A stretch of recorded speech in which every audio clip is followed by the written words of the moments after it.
Om Brahmanandam Paramasukadam Kevalam Yanamurtim Twandvatitam Ganganasadrisham Tattvamasya Dilaksham Ekam Nityam Vimalamachalam Sarvadi Sakshibhutam Bhavatitam Triguna Rahitam Sadgurum Tam Namami Narayanam Padmabhavam Vashishtam Shaktim Chatat Putra Parasarancha Vyasam Sukham Gaudapadam Mahantam Govinda Yogendra Matasya Shishyam Shri Shankaracharya Matasya Padmaha Padam Chahastamalakancha Shishyam Tam Totikam Bhartika Karamanyan Asmad Gurum Shantatam Anatoshmi Vishwam Darpanadrishyam Aninagari Tulyam Nijantargatam Pashyan Atmani Mayaya Bhayurivod Bhutam Yata Nidraya Yasakshat Kurute Prabodha Samaye Swatmanameva Dvayam Tasmai Shri Guru Murtaye Namaidam Shri Dakshinamurtaye Nama Om Narayana Govinda.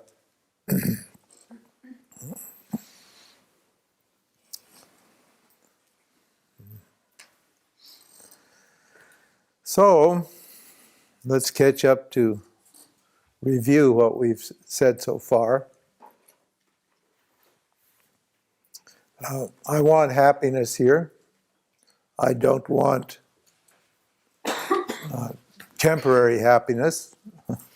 I want permanent happiness. I want lasting happiness. Temporary happiness is nice, but it's not good enough because when it ends, then I'm suffering again. Unfortunately, bad news. The bad news is that Bhagavan means the self in the form of the creator. The creator created this world, and when Bhagavan created it, it was perfect. There was no problems. But when Bhagavan added ignorance to the creation, then the problem started. And ignorance we call Maya, which is the creator, beautiful, intelligent ignorance. It's such a beautiful creation. It's so intelligent.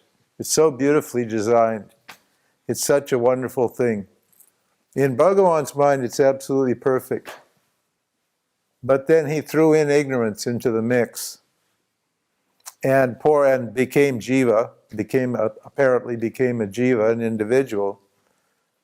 And the whole thing became a problem because duality happened. And duality, we said, means what? The belief that the subject, me, and the object are two separate things. And along with that belief is the idea that when this ignorance happens, and we don't know when it happened, we call it beginningless ignorance. We don't know. You cannot say when you became ignorant of something. When this ignorance happens, then I am mad and I look around me. I don't know I'm ignorant, but I feel incomplete. That's duality. Duality makes you feel separate from everything. So you not feel complete. That's another aspect of this feeling of Maya, of ignorance. I feel incomplete. You're not incomplete. You're totally whole. You're completely complete. Not a problem. But I feel incomplete, and I see all these juicy, sexy objects out there, beautiful objects, whatever they are, according to my inclination, and I chase those objects. I try to grab those, attract those objects to me. because when I get those objects, I feel complete. Not because the object made me feel complete, but because the desire for the object was removed.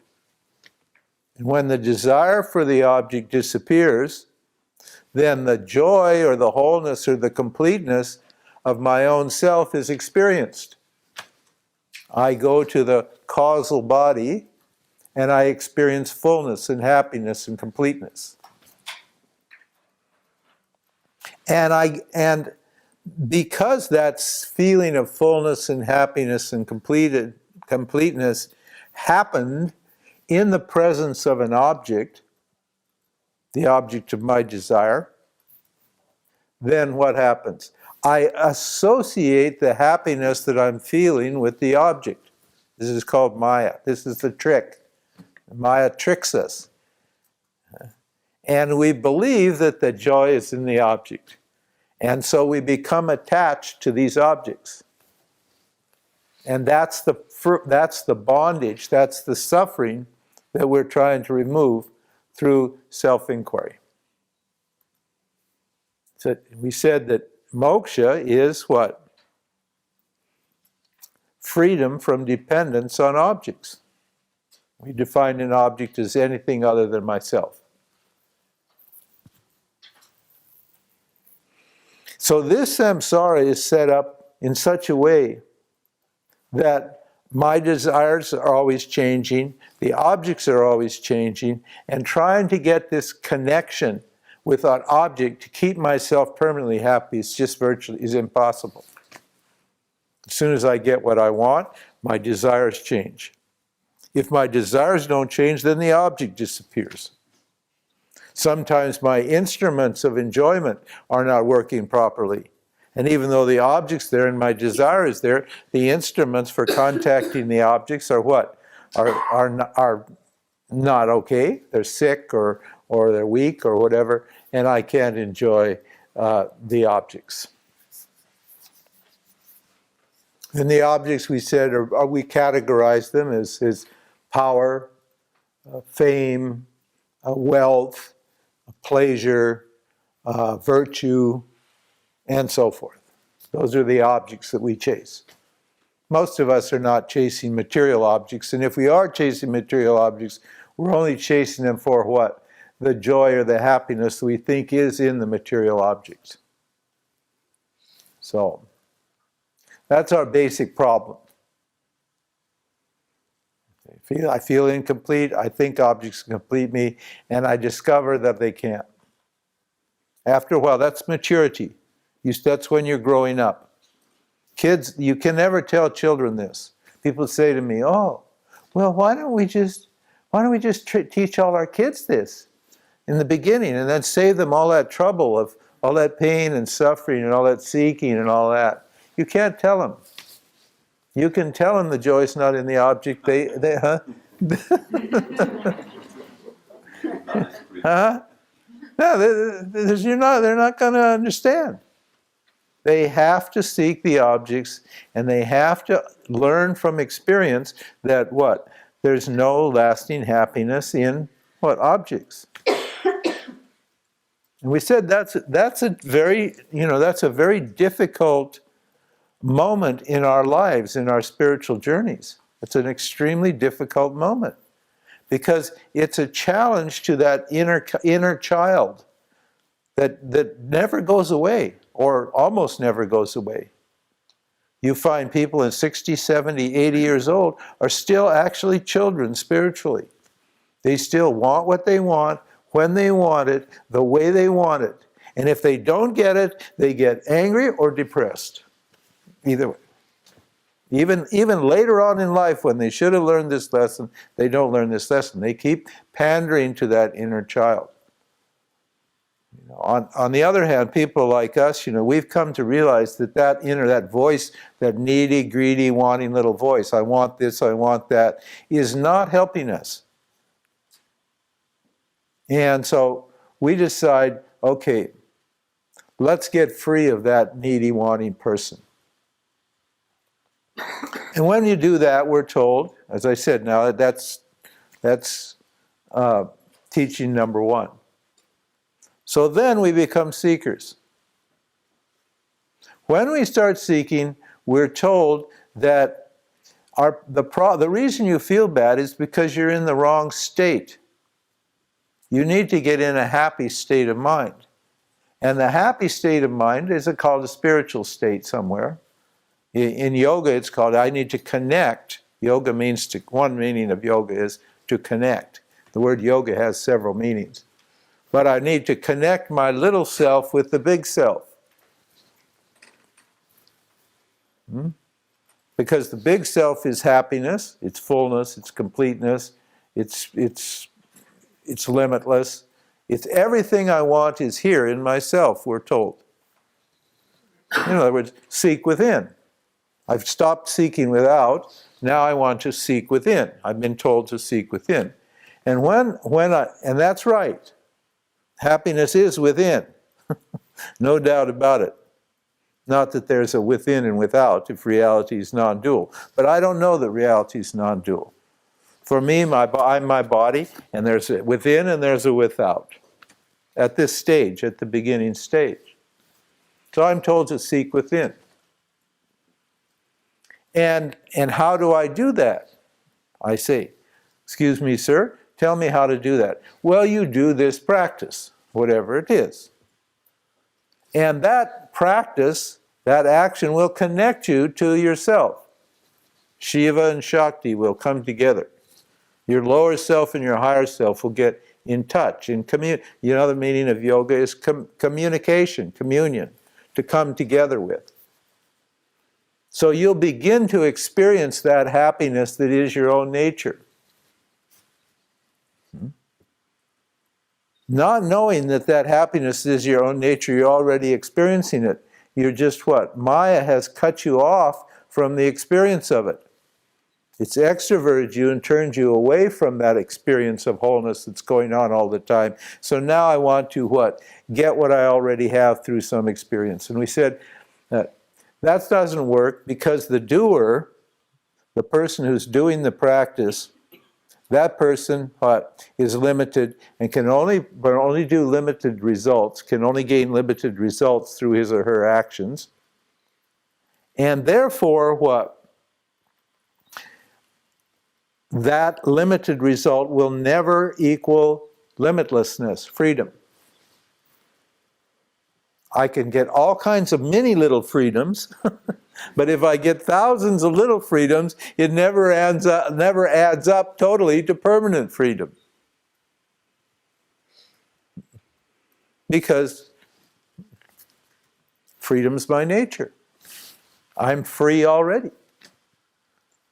And then we said, if that's the problem, if that's the problem with spiritual practice, as far as moksha is concerned, then I don't have an experience problem. In other words, no actions are going to get me what I already got.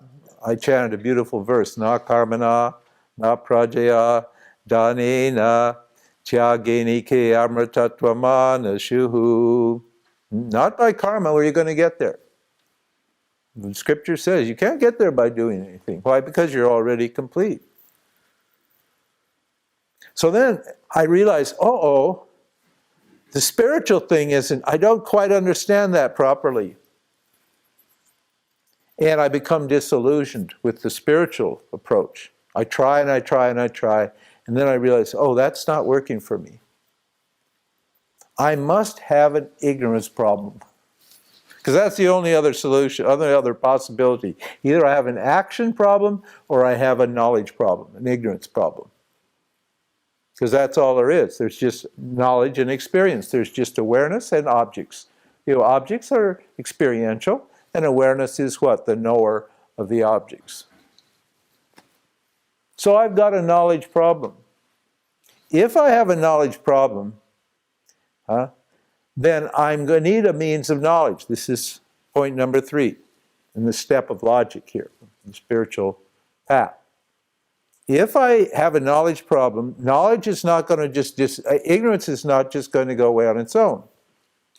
I need what? A means of knowledge. the means of knowledge that I've been given by God, perception and inference, don't work for awareness, for myself. Why not? Because awareness can't be turned into an object. So my perceptions, and the conclusions I draw from my perceptions, they're not going to give me knowledge of this. I may get indirect knowledge. I may know that this exists, that I have a self, and that it's whole and complete and beautiful and limitless and pure and perfect and so forth. I may know about that, but I'm not going to be able to experience that directly as an object. Not going to work. So what is preventing me from experiencing what?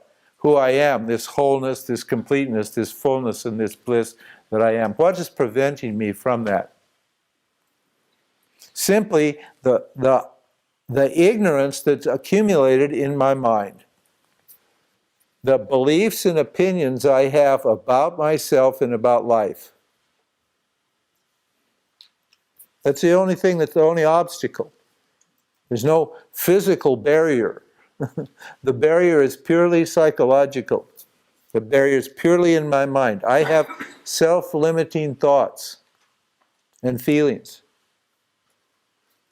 I have beliefs and opinions that are not in harmony with reality. And those keep me stuck in Maya, in the apparent reality. So I become a seeker of knowledge. I need to convert. See, the whole point is here with Vedanta, and Vedanta only works if you can convert your desire to experience something into a desire to know. That you have to come to that point. Instead of just mindlessly chasing experiences, I now need to become a seeker of knowledge. We call jignyasus. In our tradition, we call them jignyasus. A jignyasu is a person whose basic interest, whose basic motivation is to understand what life is about, understand themselves and understand the objects. These people, they just won't rest. They're always curious. They're always interested. They're always studying themselves and life and trying to gain understanding of what's going on. And that's just the greatest quality. If you have that nature, then Vedanta's easy for you. If not, you're going to have to cultivate that nature by through understanding clearly the limitations of experience. You can develop this inquiry, you can develop this desire to know, as opposed to a desire to feel or experience things. You're always feeling and experiencing anyway. So there's really nothing to do about it. It's just that I don't particularly like what I'm experiencing and feeling, which is another problem. That's your likes and dislikes, and we'll talk about that. But experience isn't really under your control. It's under the control of the causal body. The causal body is what causes experience. And that's called Ishvara, God. And so you're going to experience what God wants you to experience, whether you like it or not. That's just a fact. So trying to fiddle your experience and change your experience is not the way to go. Accepting your experience is the way to go, because that frees your mind, what? To think clearly. And then you're available for what? Teaching. So I need to, this is my preliminary qualifications, is having understood this much. I'm now ready to be taught. And then for some reason I find myself in a Vedanta class, listening to Vedanta. So that must mean I'm qualified. Because Bhagawan, the self, has put me here. I've just showed up here. Some people come, they don't even know why they're here. I say to them, where did you get? I don't know. I never read your book. I never heard about you. I didn't even know about this. I was just fiddling on the internet, and there was this thing, and I thought, okay, I'll just go. And they come in, they're like, oh my God, this is really cool. I never thought about this. That's amazing. Huh? And they get really inspired because they're ready.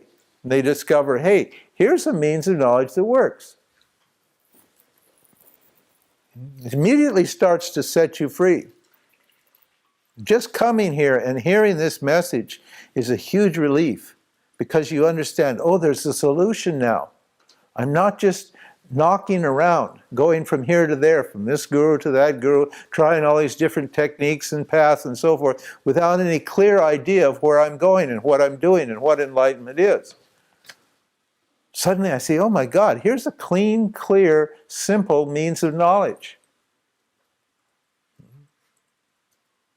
And then, and I realized, hey, I'm not the one to teach myself who I am. If I was the one to teach myself who I am, I would have done it by now. I need to be taught. So there's a kind of humility there.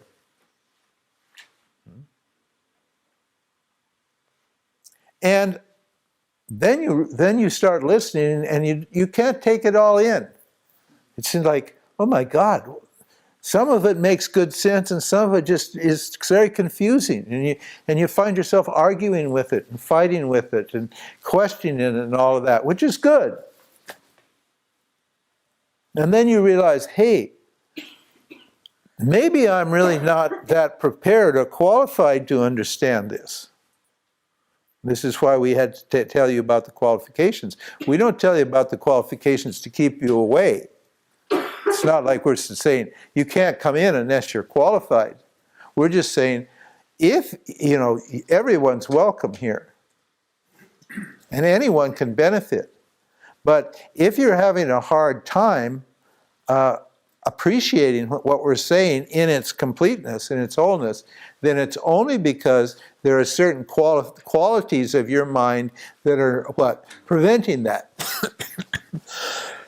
Rajas and Tamas. We'll get to that later. And so we unfold these qualities. They're all sattvic qualities. Viveka, discrimination. Vairagya, dispassion. Sama, control of the mind. Dhamma, control of the senses. Swadharmaha, right? Doing your own duty to yourself. Not trying to be something that you aren't. Samadhana, titiksha, shraddha, faith, bhakti, devotion, and mumukshutvam, burning desire for liberation. So it's a checklist. I can check and see. Oh, I see what the problem is. I don't have faith in this means of knowledge. I don't have faith in my teacher to be able to teach me. So somehow I've got to get in the right frame of mind so I can actually listen clearly. Or I want liberation, but I don't want it that bad. I'd like to first have a good relationship, and then when I see that doesn't work, then I think I'll go for moksha. Even though you've tried love about 10 times, and it hasn't worked, you still want to try, oh, maybe I'll meet Mr. and Mrs. Right. Then I want freedom. Yes, I'm doing all my stuff, but what? There's something missing. Yeah, and from the world, and I think I need. So, my mumukshutva, my desire to be free, is not up there. Or my dispassion. I really care about getting what I want. Dispassionate people don't care whether they get what they want. They do what they do, and if they get what they want, they're happy. If they don't get what they want, they're happy. It's the same. Because they know that getting what you want is up to Bhagawan, is up to the field of existence, not up to me, so forth. So we explain the qualifications. And I need a qualified teacher. This is where we left off. So there are quite a few. You see, there's quite a few factors that are going into this enlightenment business. Quite a lot is required for this enlightenment to happen, for this self-knowledge to happen. So now I'm all set up, but what about my teacher? Now, my teacher what? My teacher should be a free person. Not many, everyone says they're free, that's teaching. But very few of the people who say they're free are actually free. Anybody's free when they're sitting up in front, looking good, giving a satsang.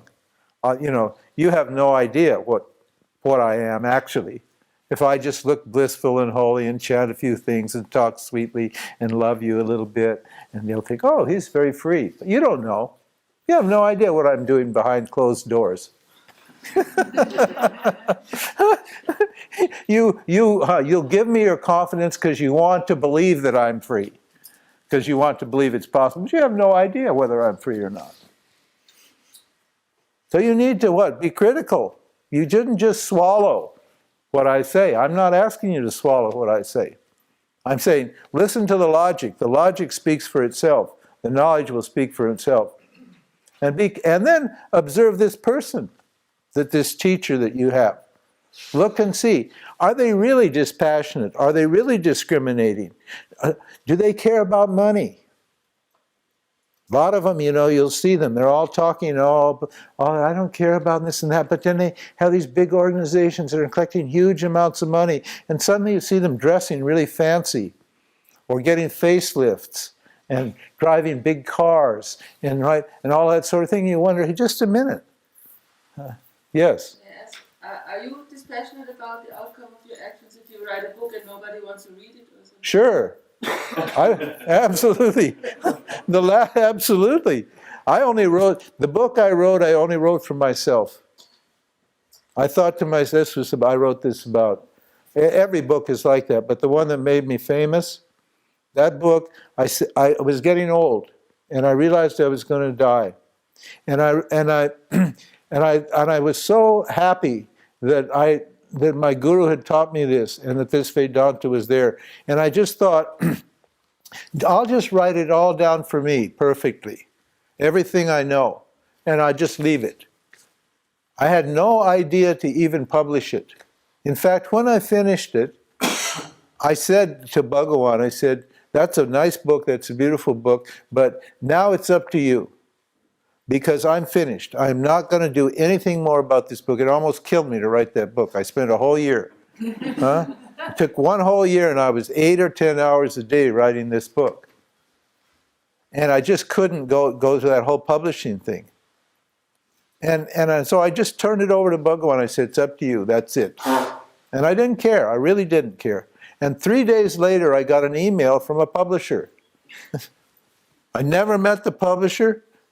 She'd never heard of me. She just bumped onto the website and she said, oh, this man's a very nice writer and he's got a fresh voice. I'll call him up and ask him if I could publish some of his satsangs and things. And then I said, well, I just happened to have written this book. And she said, tell me about it. And I told her 5-10 minutes on the phone. She said, I'll publish it. Without even reading it.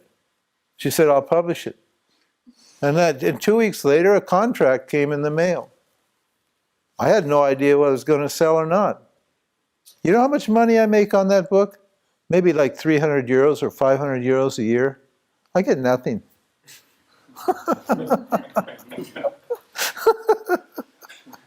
No. Dispassionate. Look and see whether your teacher's dispassionate. Are they trying to get you in bed? That's a big one. You see some of these gurus always checking out the satsangs the women's gurus sometimes for the beautiful men. The men always for the pretty women. And they'll all be very dispassionate and treat everybody nice. But as soon as the satsang's over, you'll see them sneaking around. Chasing after sex, chasing after money, or just fame.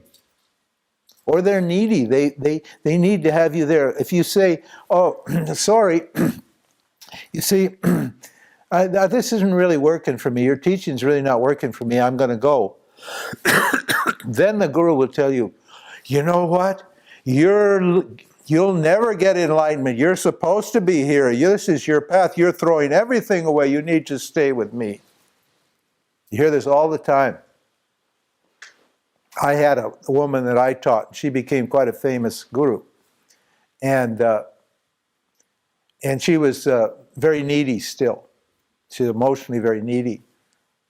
And for years, I had people coming to me saying, when I told her I was leaving, she just got very angry and threatened me and made all kinds of statements and so forth and so on. What's that? I said, well, she had some experience of the self and she thought that was an enlightenment, but she wasn't free. She wasn't free of her need for love. And she felt that, that all of this attention that people was paying to her, and she was a beautiful person. She was a lovely person. She had a great personality. But she was needy for love. And she thought that because everybody was I don't think you love me, okay? I'm not here because I think you love me. Believe me, huh? I love myself enough so I don't care if you love me or not. I love myself so much. I mean, I sit all day long hugging myself because I think, so I really don't care if you love me. But you'll find in these teachers, you'll find, they're needy. They want your love. They need your attention. They're jealous. Huh? And they want to keep you there and they want to grow. They need more and more. Always they need more people. Right? Because they get tired of the love they're getting from this one. They want new people to come and love them because they have new need. All the time that need for love is there. So you need to look at your guru. Is that person stand free in awareness? Are they free?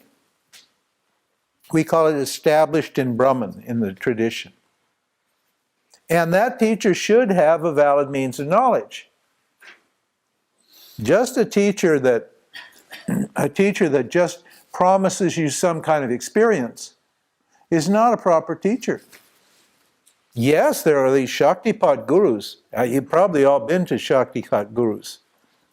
Shaktipat gurus, you get around them and you feel this energy. Huh? You know the energy? It's called the Shakti.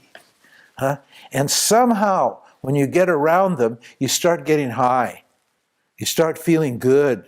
You're not even sure why. And you feel like they're transmitting the Shakti into you. And you feel good around them. And then when you get into this sattvic state and you're feeling good and everything, then they tell you, this is it. This is moksha. This is it. Stay here in this state and everything's fine. Like that. Oh, really? Great. I'm enlightened. You're enlightened till what? You walk out the door. That's how long you're enlightened. Huh? Oh, you're amazing how popular the Shaktipat gurus become. They'll collect thousands of people. Osho had tens of thousands of people. He had great Shakti. Papaji had hundreds, maybe a few thousand people. He was a great Shaktipat guru. Amaji, she's unbelievable. I mean, Amaji gives Shaktipat to like 10,000 people in a day. She doesn't even get up. Huh? She just pees in her diaper and just keeps hugging him. She gets you close, and there's an energy bubble around people, these Shaktipat people that have a lot of energy. And then suddenly, boom, the energy just goes into you. It just lifts you up, and you feel amazing. Now, that's enlightenment. That's what you want. That's the state you want. Now, just Shakti is good. It's lovely. It's great. The experience of the self is really great. But what? It's again an experience and it doesn't last. So if a guru is promising you some kind of experience, that guru is not going to give you what you want. It's not going to give you freedom. You'll get dependent upon the experience and you'll get dependent upon what? On the guru. You see them happening all the time. All the time these people get really needy and they're clinging. Muji, he's a great guy. And he has a lot of Shakti.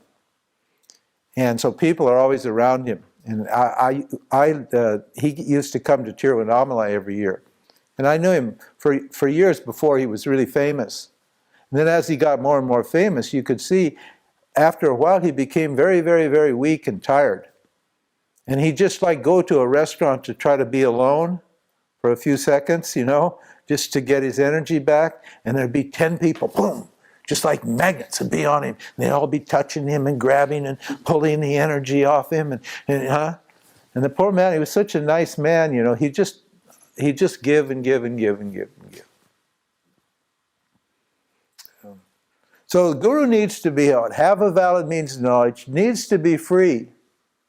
And the way you tell if your teacher is a proper teacher is if you feel more and more free of the teacher and the teacher every day. As it progresses, you feel, I don't need this person. Why? Because the knowledge is taking care of you. The knowledge becomes your teacher. You've taken something that anyone can use. It becomes your knowledge. And the knowledge lifts you up. Understand? We want you to become your own guru. My guru, he was ruthless. He sat me, he said, sit down, shut up, pay attention, and we will have you out of here as soon as possible, because you're using up valuable space that others can use. That's what he said. Those are his exact words. Sit down, shut up, pay attention, and we'll have you out of here as soon as possible. He was a very famous teacher, Swami Chinmayananda. It's a great man, an amazing Mahatma. But not interested in what? In collecting people or in keeping you a devotee. We're interested in setting you free.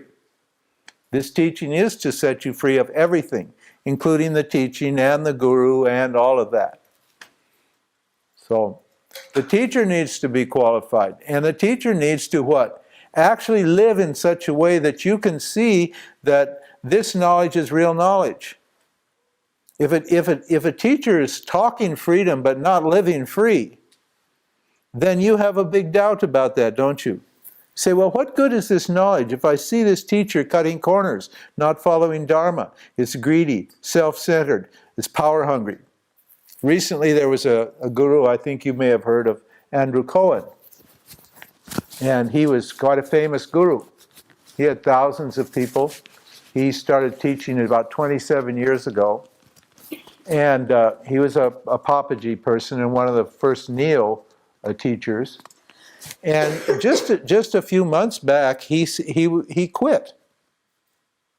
He wrote a thing and put it on the internet. And he said, I'm not enlightened. I'm not a good person. And I'm stepping down. I think he was actually forced to step down because he was a very abusive person. People got very high around him and had many experiences and so forth and so on, but he abused them. He told them, your ego's the problem, and I'll show you, and I'll teach you, and he started getting power hungry. And he was abusing these people, making women take off their clothes and go in a cold lake and sit there and freeze and all kinds of things. It was awful. And it went on for 27 years, and people took that abuse from this man for 27 years. And if they wouldn't take the abuse, he'd throw you out. And finally, Bhagawan brought him down, and he became chastised and humble. Now he lost his position, and he said, I'm sorry. I'm not a good person. I'm going to try to get myself together and become a good person. In the name of enlightenment, what? He's breaking Dharma. The number one Dharma is what? Non-injury. That's the number one Dharma. It's the number one universal rule or value in this whole creation is non-injury, because reality is non-dual. It's a non-dual reality. So if I'm injuring you, I'm injuring me.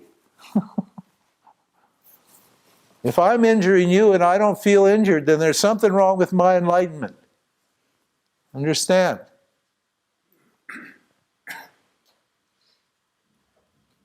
And his idea was all experiential. Your ego is standing in the way of enlightenment. And you can't break your ego, I'll break your ego for you. His ego, what? He hadn't broken his ego, but he's happy to break your ego.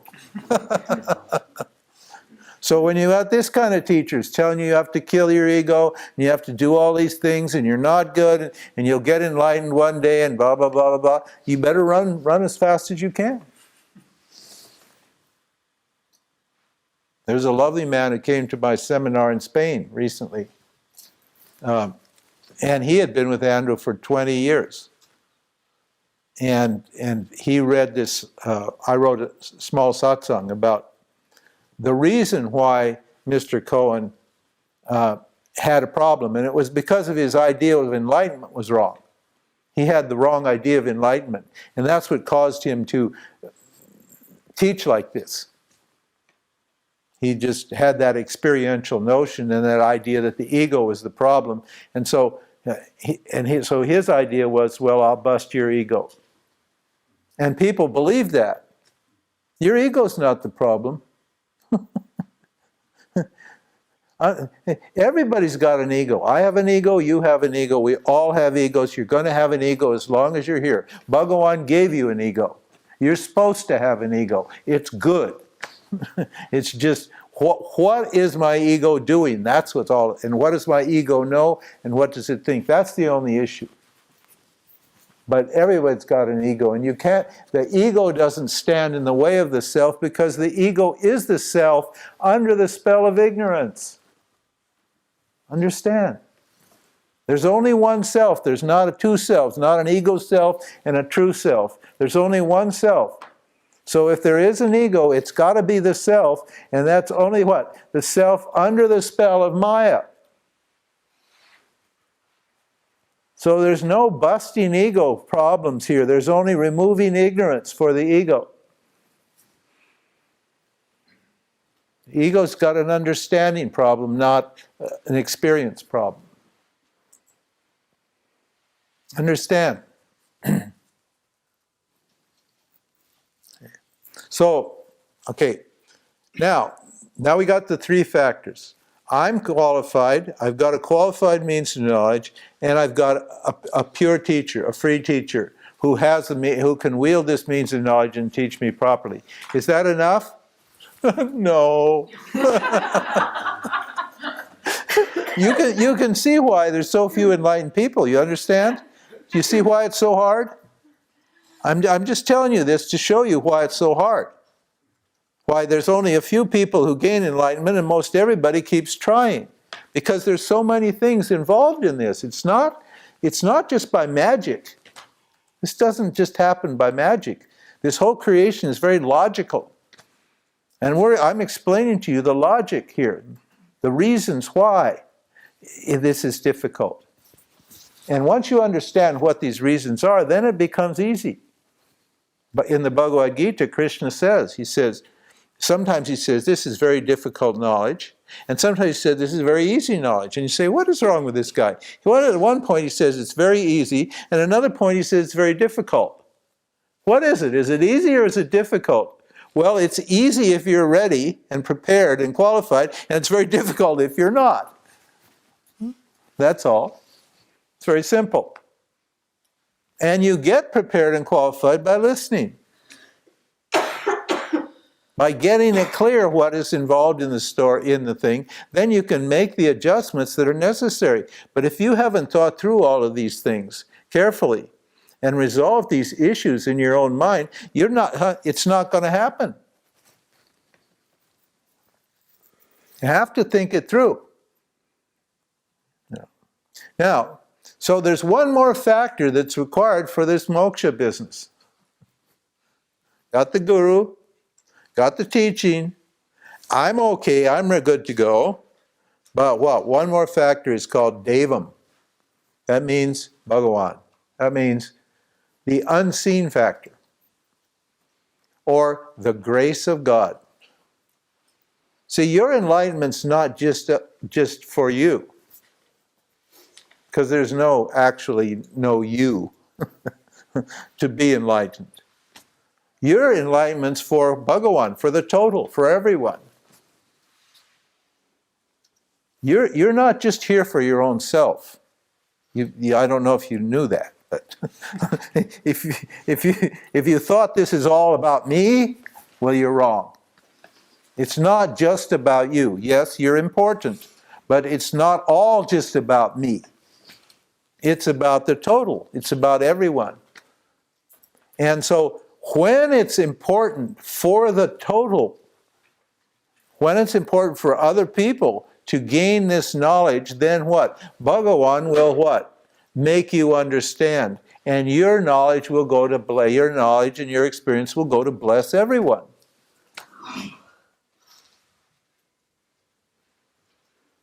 And only Bhagavan, only Ishvara knows when the time is right.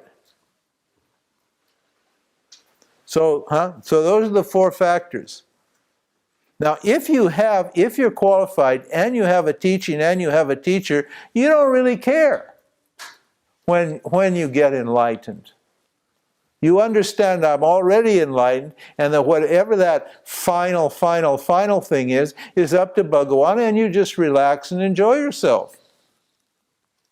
Because you've got the teaching and the teacher, and you've got the qualifications, and so life is grand. You're on the bus, you're on the Vedanta bus, and it doesn't matter when you get there.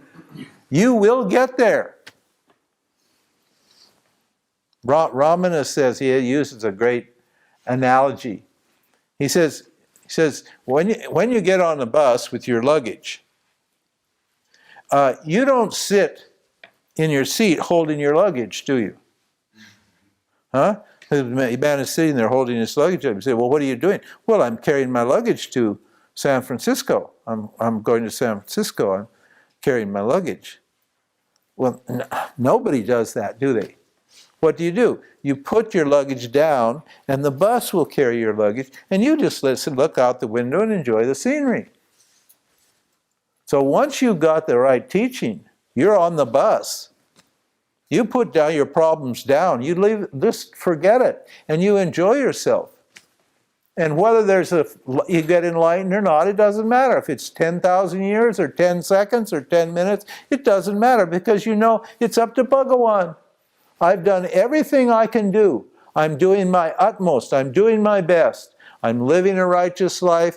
I'm inquiring. I'm loving the Lord. I'm doing everything that I need to do. And that's all. I'm doing my job. And now the rest of it's up to Bhagavan. And so I turn it over to Bhagavan, to the Lord. Okay? So that's how far we got, up to there. Now, assuming all that, then we have to teach you the knowledge. Okay. See, how many hours have we been, and we still haven't got to the teaching? No, this is the teaching also. The teaching includes all this. The basic knowledge is very simple. So the next talk, first is what? Motivations. Second is knowledge and experience. Third is the means of knowledge and qualifications. And the fourth talk is what? The self. What is the self?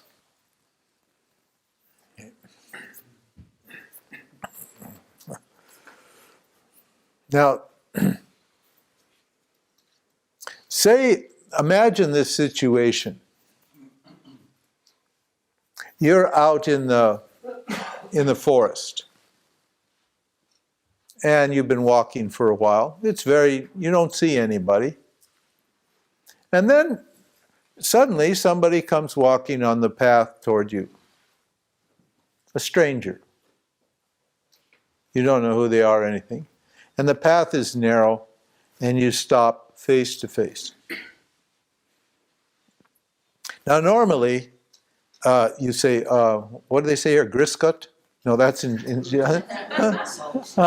It's only in South Germany. No, that's South Germany. They say Griscut. What do they say here? They say Guten Tag. Guten Tag. Yeah, good day. Guten Tag. But you're not permitted to say anything. He doesn't say anything, and you don't say anything. Your mouth is sealed. Okay? Because as soon as you talk, then the problem becomes big. Right? As soon as the mouth opens and words come out, then we suddenly have problems. But now in this situation, nobody speaks. So and there's this person standing in front of you. What do you see? You see two things. There's only two things you see. What are those two things? Consciousness and a body. Is that right? That's all you see. You understand? Somebody said, well, I can't, what is the self? You see the self. Like, because if there isn't a self there, is the body going to be standing up? No. There's a living presence, a being, an energy, an awareness there in front of you that's what? Keeping that body standing up. If that awareness or that consciousness leaves that body, what happens? Plop. The body goes down, it rots into the earth, the worms eat it, and that's the end of it.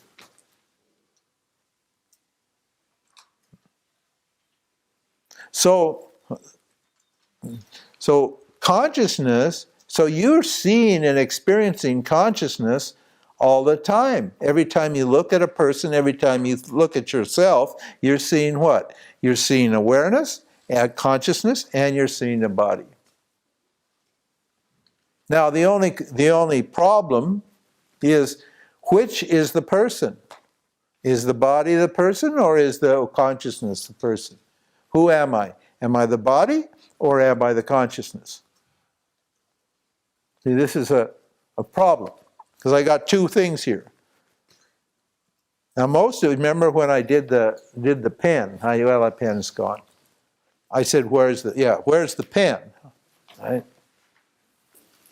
I said, where's the pen? And somebody said, well, it's in your hand. And I said, no, it's not in my hand. The pen is in me. The pen is me. That's even more radical. Pen is me. What? You're a pen? Huh? Well, why did you say the pen was in my hand? Why? Because you thought you were the body, didn't you?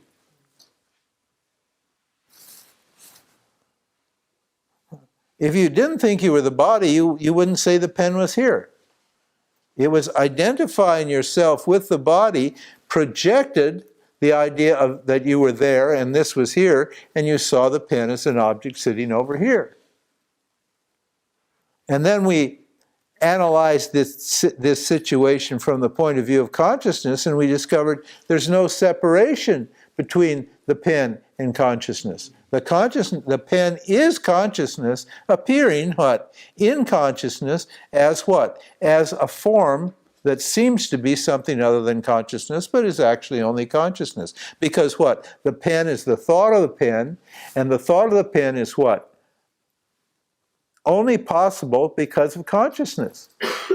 In other words, you can't have knowledge of something without consciousness. So the knowledge depends upon the consciousness is a what? Is a product of the consciousness and is non-separate from the consciousness. So obviously the object is non-separate from the consciousness. See the logic? It's an irrefutable logic. You cannot argue with this logic. You cannot understand it because it's subtle, but there's no argument. It's just knowledge. So now I've got this problem. I've got this person, and I is a conscious being. Consciousness is there. I am this person. I'm conscious. And I've got a body. Now that should be easy to separate the two, which is you, huh? Shouldn't it? We said what? What did we say? We said, I can't be the body. Now think about this, very important. It's very simple, but it's very important. I can't be the body, why not? Because the body is an object known to me. People have a hard time with this one. I have people that I've been teaching for 3 or 4 years and still can't understand that. I still have the same discussion with them after 4 years, because this is very difficult to get. The reason is because what? The object, the body, is known to me. I can't be it if it's known to me, can I? I'm the knower of the body. The body is an object, and I'm the one that knows the object. So I can't be the object. The object can be me. Understand? The object can be me, but I can't be the object. Why? Because the object's not conscious, is it? The object is consciousness. It's made out of consciousness, but what? It's not conscious. It's not sentient.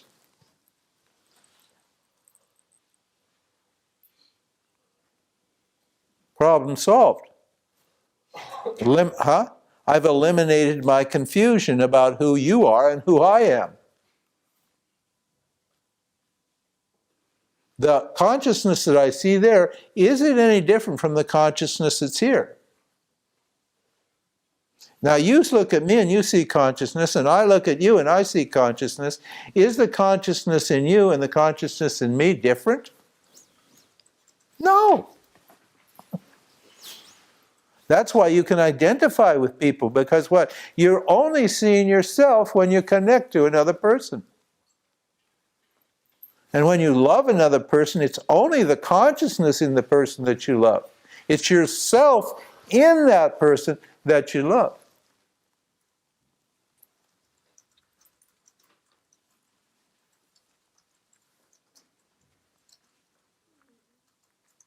The consciousness is not far away in some transcendental state, beyond the beyond, gati gati, paragati, parasamgati, bodhi swaha, way beyond. Consciousness is right here, present. It's simple, it's ordinary, you're experiencing it all the time.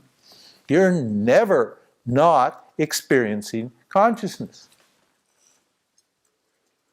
In yourself and in others, in a dog, in a cat, in a baby, in a tree. It's a little more difficult in rocks and dirt, but consciousness is there also.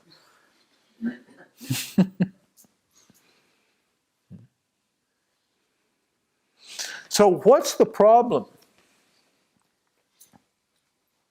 That's called moksha. Moksha is just knowing the difference between me and my body, between consciousness and the objects appearing in consciousness. That's all moksha is. Moksha is not some amazing experience. I mean, that is an amazing experience when you actually understand what that knowledge is. It has an amazing experiential impact, but it's not a special experience. It just sets me free of what? The confusion I have about myself. I can't be my body. Why not? Because my body is known to me.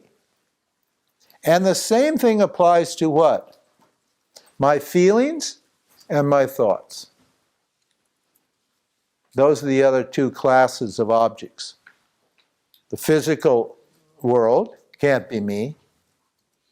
As this lady said, she said, I am not my body, I have a body. I think, isn't that what you said yesterday? Yeah, I have a body. That's correct. You are not your body, you have a body. It means what? You're something other than your body. And the same thing applies, because this moksha is just discriminating what? The subject from the object. So now we've gotten rid of the body. It's clear we're not the body, all right? Everyone agree with that? Everyone's clear they're not the body? Okay. What about your feelings? Huh? It's not me, is it? My feelings aren't me, are they? Get this clear now. You want moksha? Okay. We'll give you moksha right now.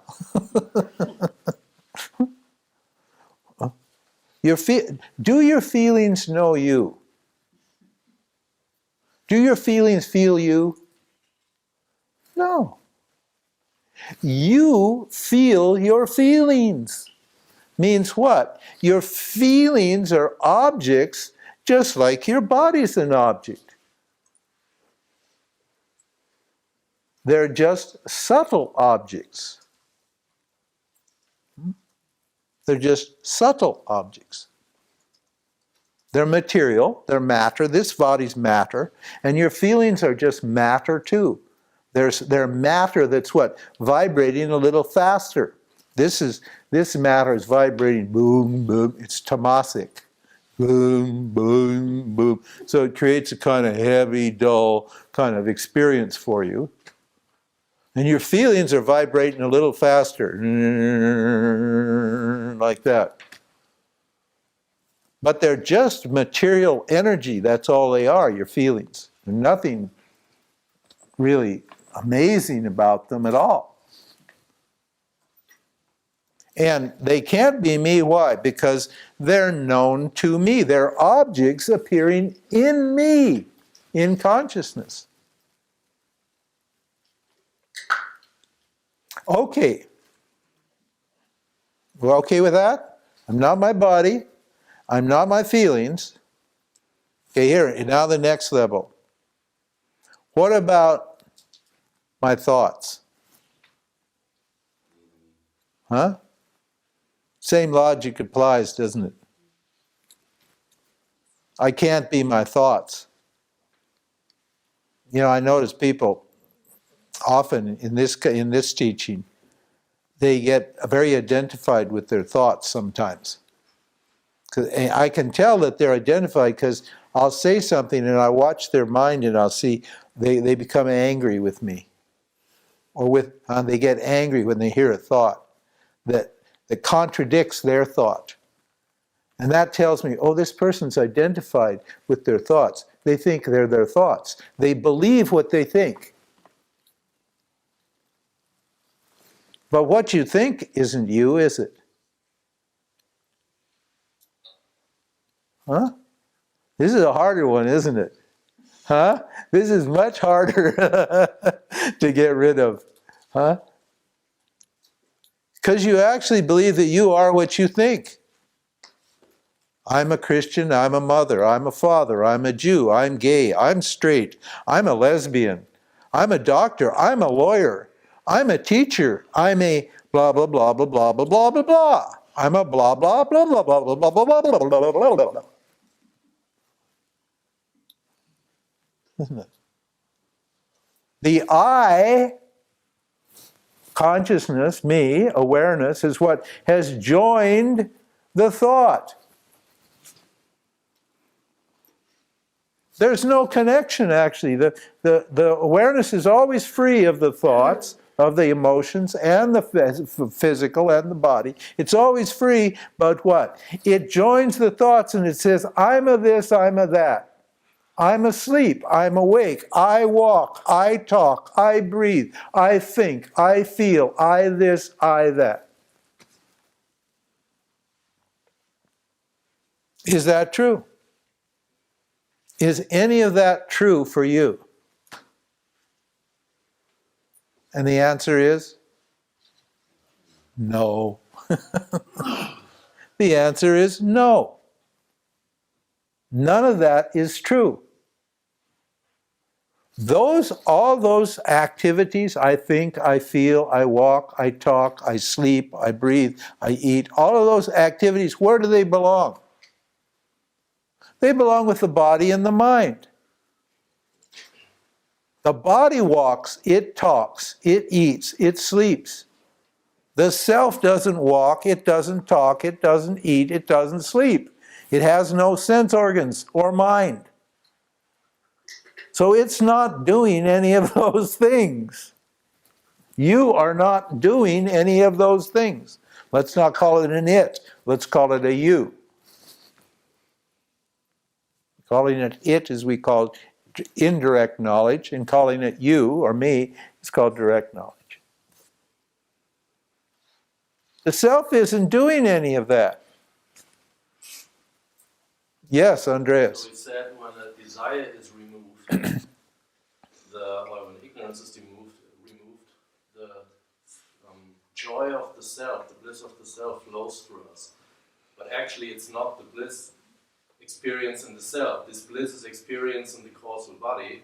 It's also a phenomena of the body, because the self is just the awareness in which this Bliss, yes, that's right. Actually, the self is not experiencing bliss.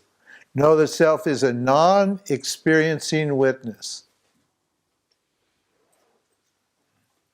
The experiencing witness experiences bliss when the mind is quiet, when the mind is sattvic. We will get to that when we talk about the gunas. The experiencing witness, that's called the jiva, or the subtle body, or the ego. That's the experiencing witness. But the self is what? A non-experiencing witness. In other words, it's the light, or the awareness, or the consciousness in which experience takes place, in which the experiencer experiences.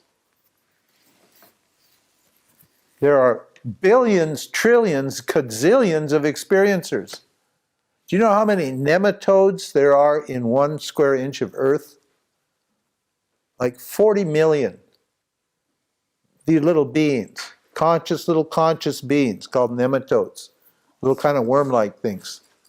In 1 square inch of earth, there are literally hundreds of trillions, quadrillions of beings in awareness. Anyway, I forgot, where were we? I get so high thinking about it, I forgot what I'm We are not thoughts. Yeah, we're not. It's not doing anything. Huh? Yeah, the self is not doing anything. That's right. Is it? The self-awareness is always present. It never moves. It doesn't go anywhere. Because it is already where it would go if it went anywhere. The Upanishad says, sitting still, the self ran faster than the mind. Now the mind is the fastest thing.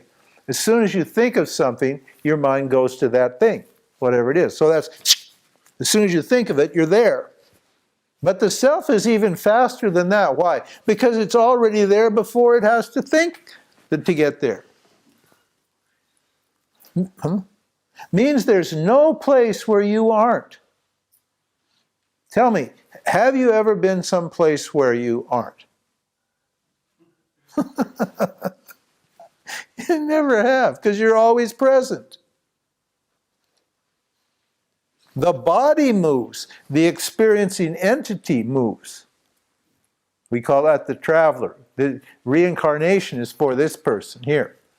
We had this question about reincarnation yesterday. I didn't want to get into it. It's a secondary topic. But reincarnation for this person moves. This subtle body, it moves. It changes and moves, apparently. And the physical body apparently changes and moves. But you don't change and you don't move. You don't think, you don't feel, you don't walk, you don't talk. You just what? Know. Because your nature, knowledge is the nature of consciousness. You just know. See, in every experience that you have, in every single experience, consciousness is, you are always present. Isn't that right? Yes, Andreas. But actually, I have to say, the self reveals knowing. Can I say that? No, I don't. The self knows. The self is the knower. But it's not a knower that's affected by what it knows. This is what freedom means. This is what moksha means. See, that's why moksha is not a particular experience. Moksha is knowledge that I'm the self. Because the self is always free of what it knows. The experiencing witness is not free. It's part of the whole Maya creation. So this person that I think I am that's experiencing things, we're not saying you don't have a person and that that person's not experiencing things. We're just saying that that person is never free. That person is always connected to all these objects here. It's just one among billions of objects in Bhagawan, in Ishvara, in the whole creation. Yes, Gabby. Consciousness knows everything. Yes. And there's only one consciousness. Yes. And why do I then just know the thoughts of this person and not your thoughts? No, because the thoughts belong to the body and the upadi, what we call an upadi. The thoughts belong to that body. Their thoughts belong to this body. They don't belong to me. Isn't that So I don't know everything. No, Ishvara knows everything. Ishvara knows your thoughts and my thoughts. But Jiva, the individual, only knows the thoughts that are related to his body and mind. Yes, but consciousness, you said there's only one consciousness. And That's your correct. Consciousness is the same than my. That's right. Now that means there's two kinds of omniscience. Omniscience means knowing, all-knowing. There's the all-knowingness of Ishvara, and there's the all-knowingness of Paramatma, pure consciousness. Now what's the difference between these two? Ishvara is awareness or consciousness plus Maya. Awareness plus Maya, what has the knowledge of everything. That's called God. The knowledge of everything is God. If you look at everything here is made out of knowledge. A person is made out of knowledge, a tree is made out of knowledge, a table, a chair, a thought is made out of knowledge. Everything here, the whole structure of reality is nothing but idea in the mind of Ishvara. So Ishvara is God or the creator. It's the knowledge that outpictures as all these forms. Like take a tree. Take a tree. Now a tree is just knowledge. Excuse me? A tree is a tree. No, a tree is a tree, but it's only knowledge. What happens to a tree? Like it grows. Then it produces a fruit. Let's say a nut, an acorn. Say an oak tree. We have an oak tree, it makes an acorn. Now, the tree dies and goes back into the earth, and the acorn remains, the nut remains. Now, if you took that nut and you leave it in the ground for a while, and water comes and the earth is warm, then what will happen? A new tree will come out, won't it? But if you take, yeah, it will. Now, if you take that nut, that knowledge is in that nut, in that little form. If you grind up that nut, just grind it, just cut it very, very finely, just make it into a tiny little powder, can you find the knowledge? Huh. You can't find the knowledge at all, can you? Huh? Yet the knowledge is in there. If it's in the right conditions, what? The knowledge is in every atom of that thing. Ishvara is there and has the knowledge of what? Of a tree, and then it'll start to grow. It'll sprout, it'll come up, branches, leaves, so forth, photosynthesis, all the things that trees do. It's an amazing complex entity a tree is. It will all just what? Outpicture as knowledge. And when that tree dies, what happens? The knowledge doesn't die, tree knowledge remains. And then what? It manifests another tree. And that tree dies, and the knowledge manifests another. A dog knowledge, human knowledge, cat knowledge, air knowledge, fire knowledge, water knowledge, earth knowledge, ego knowledge, mind knowledge, God knowledge, knowledge, knowledge, knowledge. Everything here is just knowledge. Appearing in different forms, arising and falling. But the knowledge is permanent, it's eternal. And that knowledge is called Ishvara, the creator of everything, and it knows everything.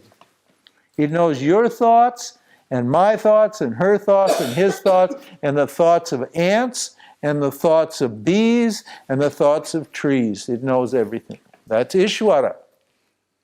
Now, Jiva is what? One little bit of knowledge. As a person, I am knowledge, but I only have knowledge of what? This form. Through the knowledge I gain, what it is limited by what? By this form, by this upadhi. So you only know what you experience, I only know what I experience. Isn't that true? When you meet somebody, even if you're in love with somebody and you really want to know, you never really know what they're experiencing, do you? You sort of you can guess sometimes, but you never really know on a moment-to-moment basis what another person is experiencing. Why? Because the experience doesn't belong with the consciousness, the experience belongs with the body. Experience stays here, and consciousness is always free. Consciousness or awareness is beyond Ishvara and beyond Jiva. Beyond God and beyond what? The individual.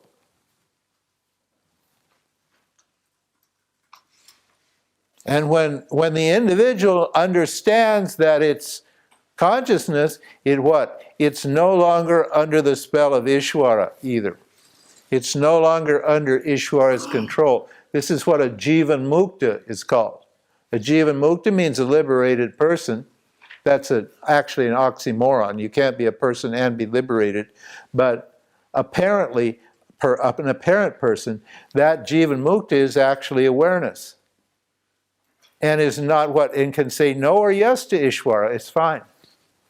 Because he or she is what?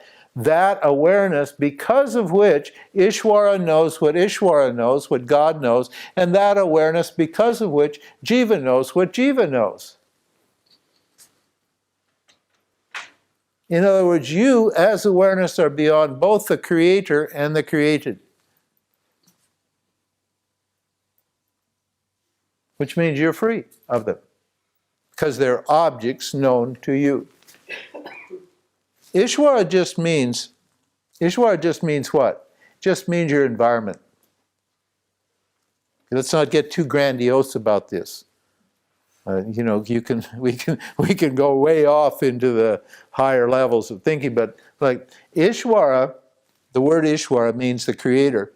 And the creator appears every moment to you, every second to you. Ishvara is not sitting somewhere else. Understand? Ishvara is just your environment. Means your body and your mind and all the objects that are around you and appearing you. That's just Ishvara. Ishvara is everything that is. This is why when we're talking yoga and karma yoga, we have to take Ishvara into account. We have to take our environment into account. Because Ishvara is as much a part of our experience as what? As we are. Our environment is no different from what we think we are.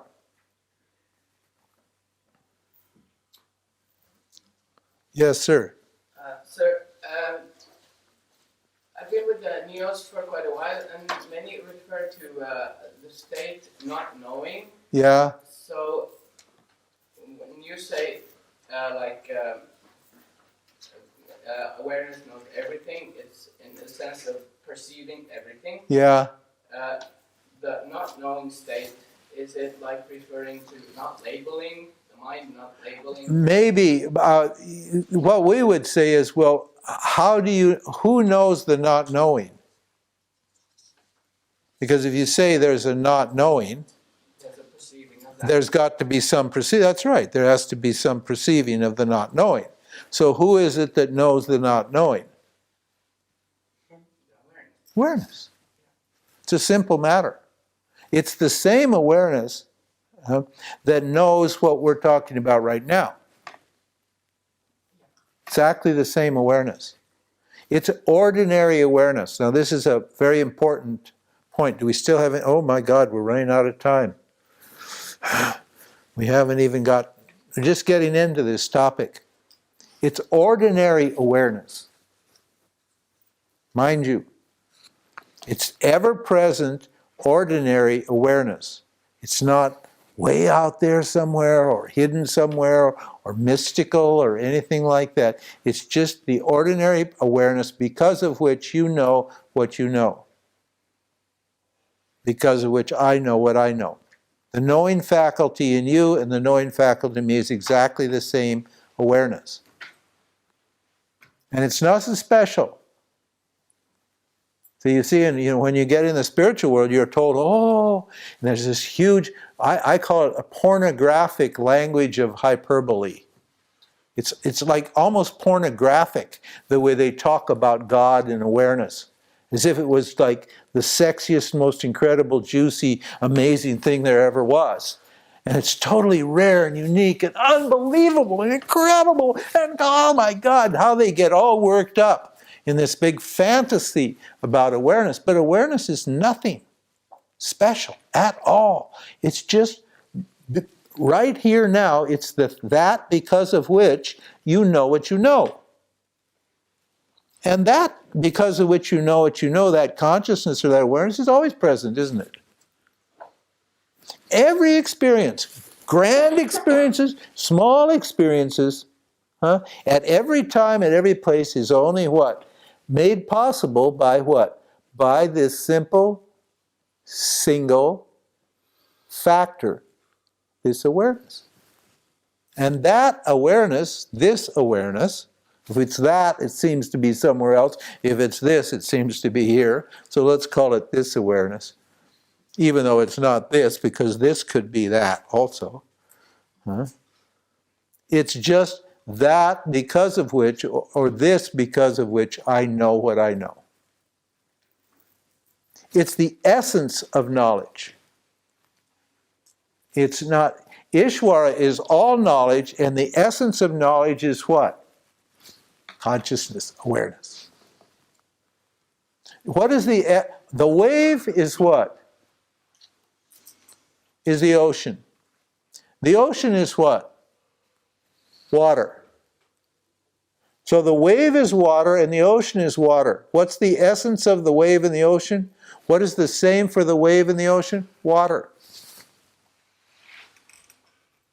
So whether it's all knowledge or individual specific knowledge, the essence of all knowledge and the essence of an individual bit of knowledge is what?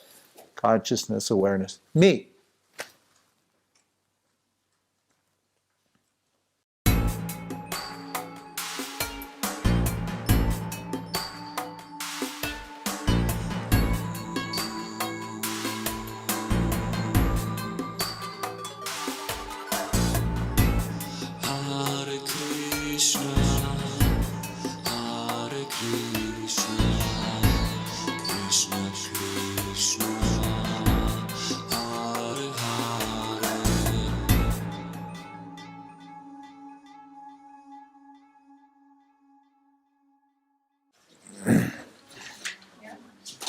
Did I answer that? No, because you're projecting Satya on Mithya. So you're saying that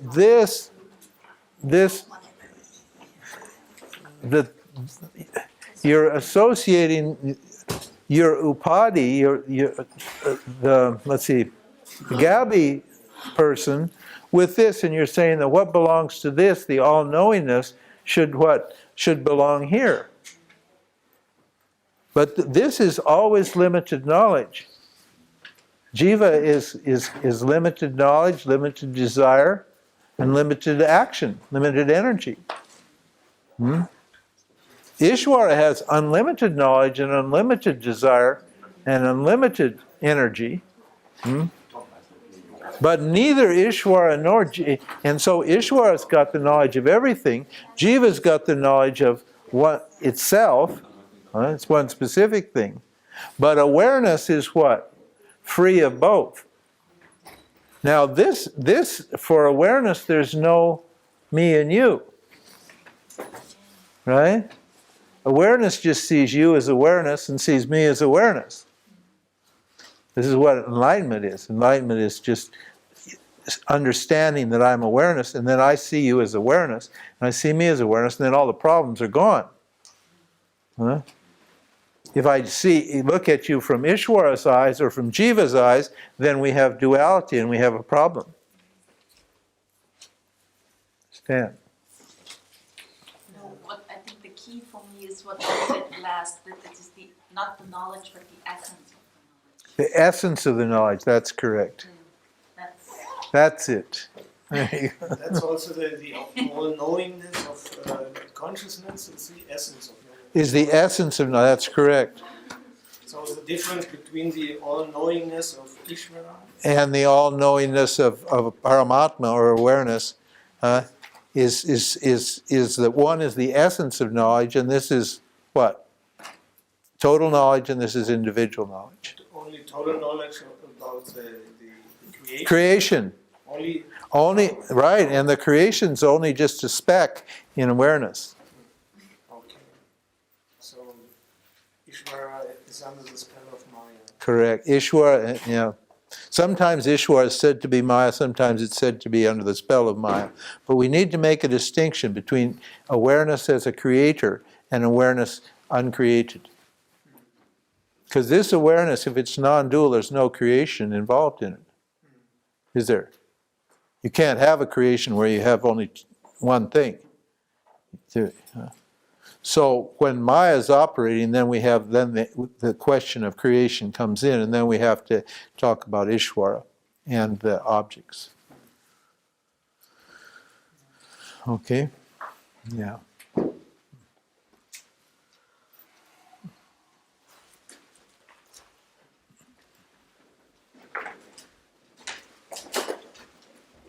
Yeah, that's right.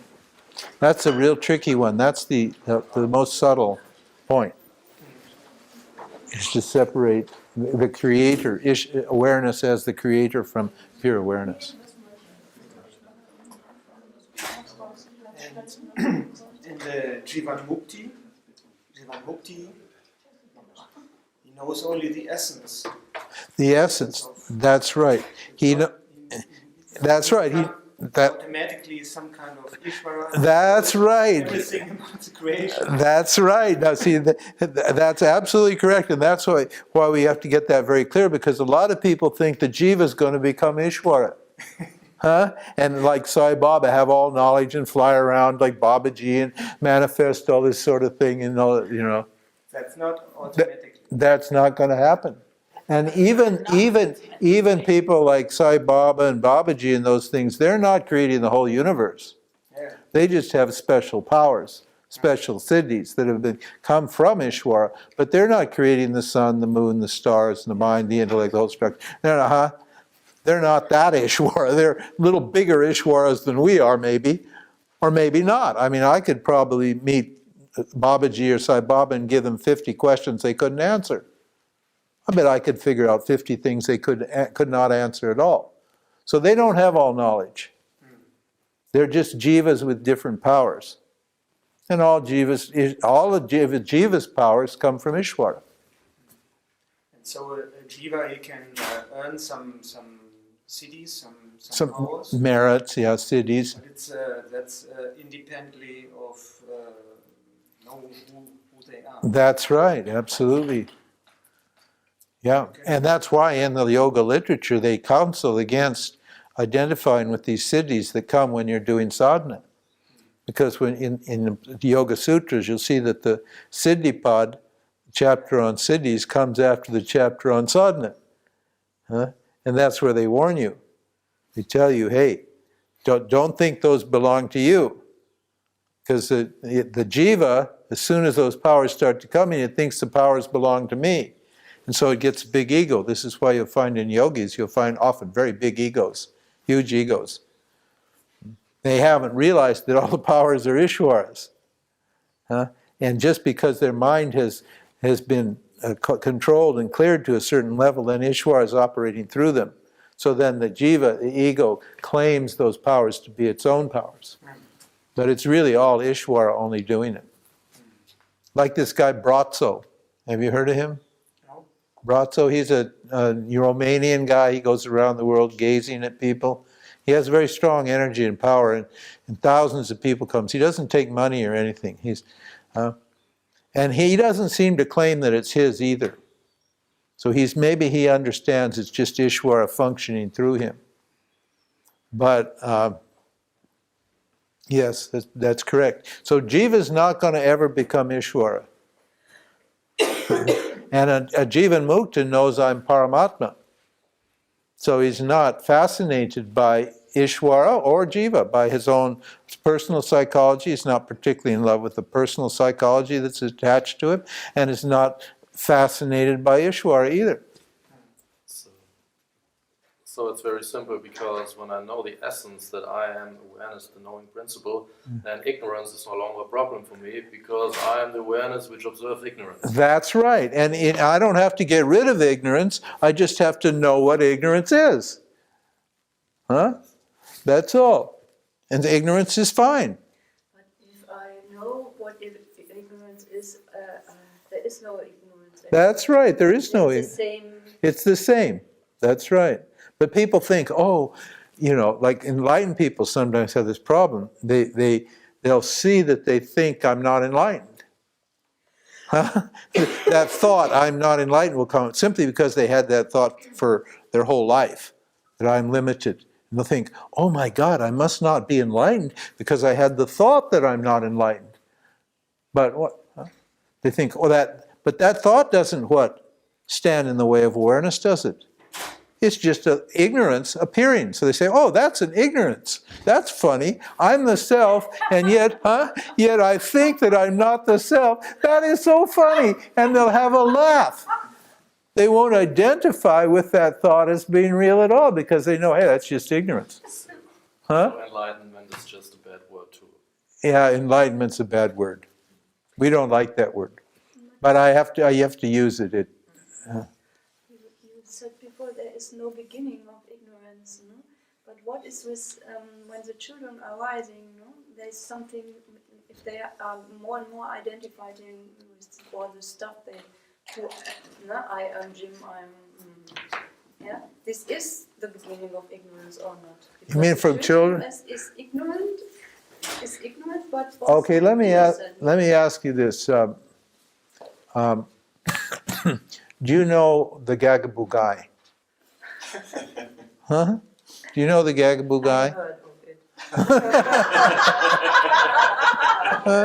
it. You have heard of it now. Now you know it. No, most people, I should use a different word. You always used that word before. Okay, you don't know the Gagaboo guy. Okay. So, when did you become ignorant of this? Yeah, there has no beginning. But that means there is no ignorance. There's only knowledge. That's right. That's right. Yeah, absolutely. There's only knowledge. There's only awareness, which means there's only knowledge. There's knowledge of objects or knowledge of the absence of objects. That's all there is. There's awareness of knowledge and awareness of ignorance. We just need to know what awareness is, what knowledge is, what ignorance is, what these factors are that are appearing in me, in awareness. That's why we're breaking it down, to get it clear what the objects are.